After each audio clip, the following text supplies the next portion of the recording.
박진영 교수님 박수로 모시겠습니다. 네, 안녕하세요. 네. 이번 말도 되고 글도 되고 노래도 되는 박진영입니다. 노래도 돼요? 노래 돼요? JYP잖아. JYP잖아. 민주당의 전당대회 결과 어떻게 보셨는지 궁금하고요. 그리고 우리 교수님이 주목하는 대목이 있으면 몇 가지 짚어주셔도 됩니다. 네, 그 당내 선거에 3대 철칙이라는 게 있어요. 3대 철칙. 첫 번째, 초반 결정 구조다. 초반 결정 구조다. 역전승은 없다.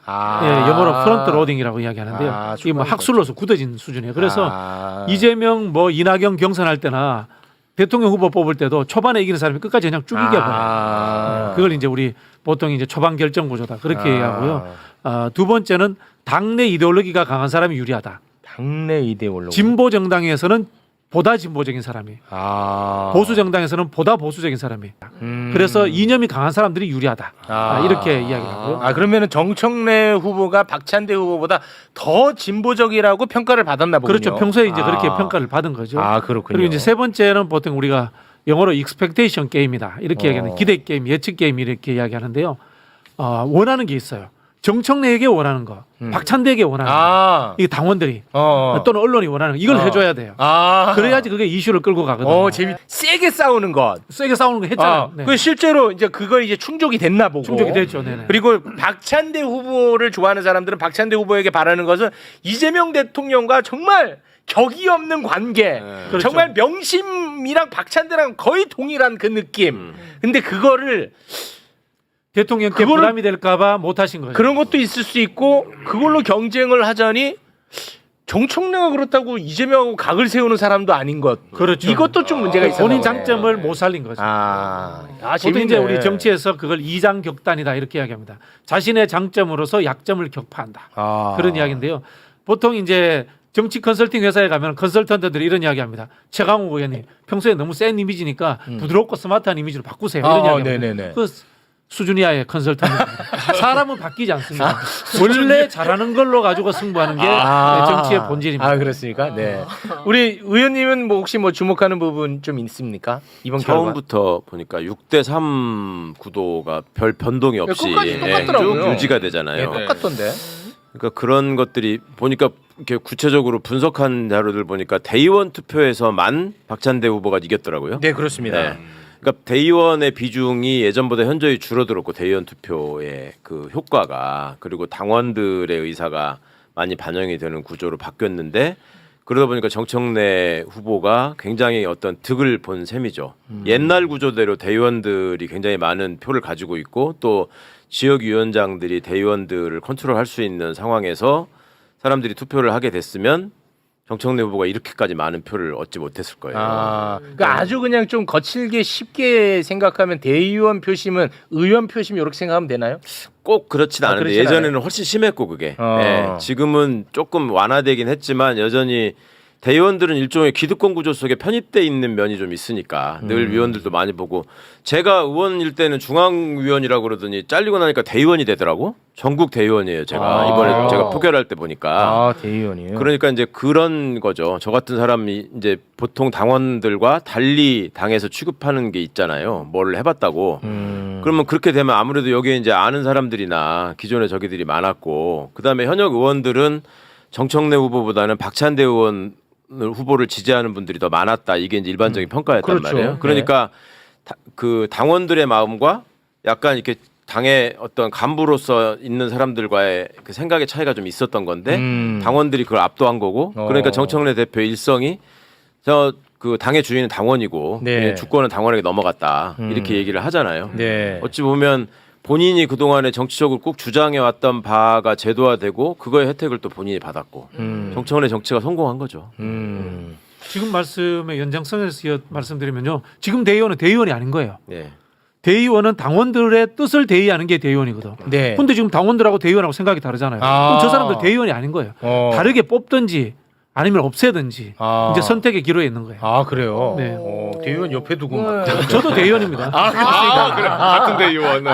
요런 분들이 대의원이구나. 난 대의원이 도대체 누군가 그러니까. 궁금했는데. 요런 분들이네. 그러니까 방식을 바꿔야 된다라는 거는 랜덤으로 한 10명 중에 한 분을 그냥 이렇게 순서대로 해서 대의원으로 하든지 아니면 당원들이 뽑는 식으로 하든지 그렇게 해서 그 의사를 대리하는 게 대의원이다. 네. 끝났지만 이제 꼭 지적하고 싶은 게요. 당원 투표와 대의원 투표 막 섞어서 하는 거 이거 진짜 없애야 됩니다. 말이 안 됩니다. 왜요? 대한민국에 대통령 뽑는데 그러면 국회의원은 15% 포션 주고 국민들은 80% 포션 줍니까? 이게 간선제하고 직선제를 섞어가지고 그렇죠. 당 대표를 뽑는 거 이거는 민주주의 원칙에 황당무계한 거예요. 이거 없애야 돼요, 진짜.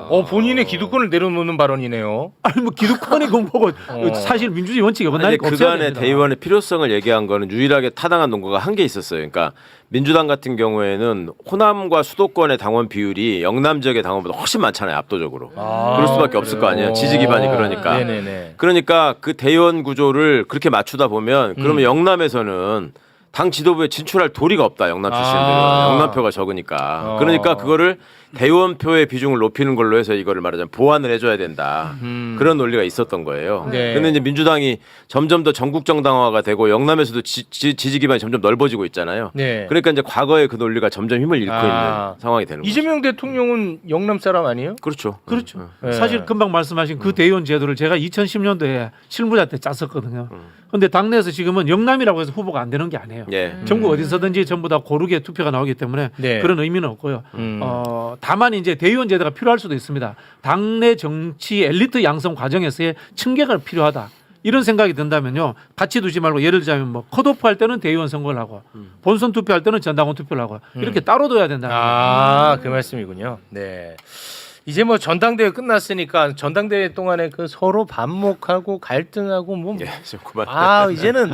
이제는 이게 어떻게 좀 잦아들 걸로 보십니까? 아니면은 이거는 뭐 계속 간다고 봐야 됩니까? 너무 힘들어. 네네. 아니 그거는 좀 어떻게 잦아들겠죠. 뭐 잦아든다고 봐야 되는데요. 네. 다만 건강한 노선 투쟁은 계속 있어야 됩니다.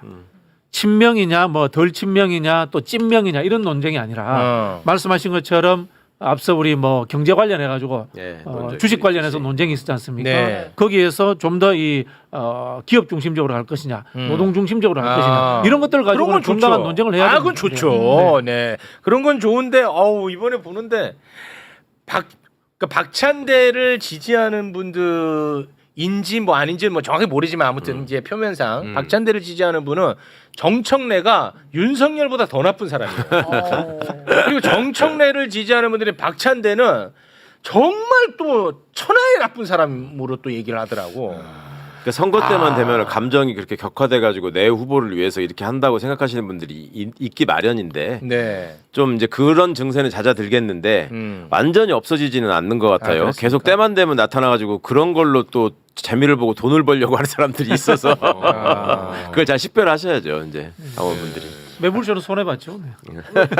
매불쇼가 좀 손해봤습니까?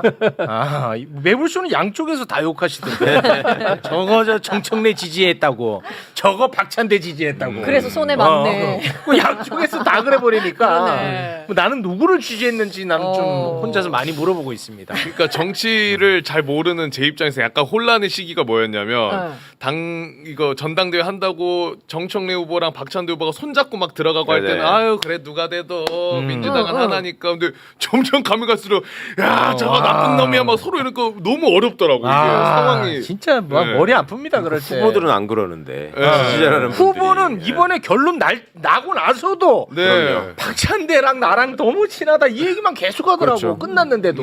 오늘 현충원 참배하는데도 박찬대 의원이 같이 이렇게 오셔서 네. 축하해주고 또 하더라고요. 얼마나 그러니까. 보기 좋아요.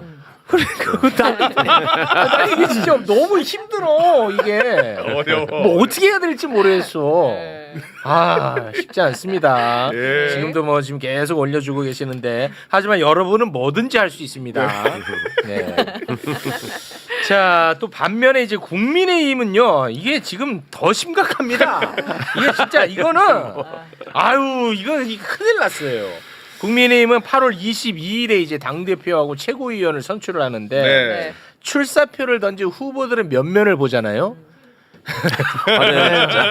화려해. 진짜 화려해. 당 대표도 화려한데 최고위원은 진짜 이건 레전드입니다. 네. 일단은 당 대표 후보부터 한번 좀 살펴볼까요? 당대표 후보는 5명으로 지금 추려졌습니다. 김문수, 장동혁, 주진우, 안철수, 조경태 이렇게 네. 나옵니다. 그게 사실 이제 왼쪽으로 갈수록 더 새빨개집니다. 네, 그렇게 생각하시면 편할 것 같습니다. 네. 네. 주진우는 나는 뭔지를 잘 모르겠어요. 저도요. 예. 예. 아무튼 왼쪽으로 갈수록 새빨개진다는 거. 네. 근데 극우 유튜버 전한길이요. 이 국민의힘 당대표 후보들에게 당대표 되고 싶니? 그러면 나한테 면접 봐야지. 라고 이야기를 했어요. 네. 그러면 불렀더만. 사실 그냥 뭐 대꾸도 안 하면 될 것 같은데 뭐야? 이러면 되잖아요. 가장 유력한 후보들은 아유 당연하죠. 면접 봐야죠. 봐야죠. 네, 라고 답을 했습니다. 네. 그 김문수하고 장동혁이 이제 그렇게 하겠다고 했고 실제로 장동혁이는 면접 봤어요. 봤어요? 나갔어요. 예, 근데 어. 면접관들 몇 명은 또 레전드입니다. 대단합니다. 네. 예, 거기 보면은 전환길이만 있는 게 아니에요. 면접관. 네. 고성국이 있어요. 고성국. 예, 그리고 강용석이 있어요. 야. 야. 예, 그리고 이제 평범한 분들은 잘 모르실 수가 있는데 이제 극우 유튜버 성창경이라고 있어요. 맞아요. 이분들이 머리 하얀 이제, 사람. 예, 면접관이. 면접관으로 딱 야. 앉아 계십니다. 네. 뭐 대단한 이야기들이 많이 오고 갔는데 그 중에 일부분만 저희가 한번 따봤어요. 잠깐 보시죠. 부정선거에 대해서 왜 침묵하고 있는가? 지금까지 대선도 그렇고 총선도 그렇고 계속해서 선거 때마다 판판이 깨지고 있는데 왜 침묵하고 있는지. 부정선거 문제에 대해서 끝장 토론을 한번 할 수 있는 공론의 장을 만들겠습니다. 사전선거제도를 없애고 본투표 기간을 늘리고 현장에서 수개표하는 방향으로 저는 제도를 개선하겠습니다. 통치 행위로서의 계엄이 설령 수단과 방법에 있어서 균형이 맞지 않는다고 하더라도 그 자체가 곧바로 내란으로 가야 된다고 하는 것에 대해서는 저는 여전히 동의할 수 없습니다. 자기 당에서 배출한 대통령이 감옥에 가 있는데도 저다 보지도 않는다? 이건 제대로 된 정당인가? 벌써 박근혜 얘기해서 두 번째인데 어떻게 보십니까? 대통령에 대해서 저건이다 이런 말씀들을 하시는데 대통령에 대해서 누가 무슨 말 한마디나 하고 누가 무슨 뭐가 있길래 더 절을 하자는지 저는 잘 모르겠고 저는 당대표가 된다면 당의 대표로서 적절한 시점에 면회 허용된다면 저는 면회를 가겠습니다. 당대표 공약이 윤석열 면회예요. 미치겠다. 지금도 갈 수 있잖아요. 지금까지 뭐 꼭 당대표 돼서 가려고. 그러니까. 지금 되지도 않을 당대표인데.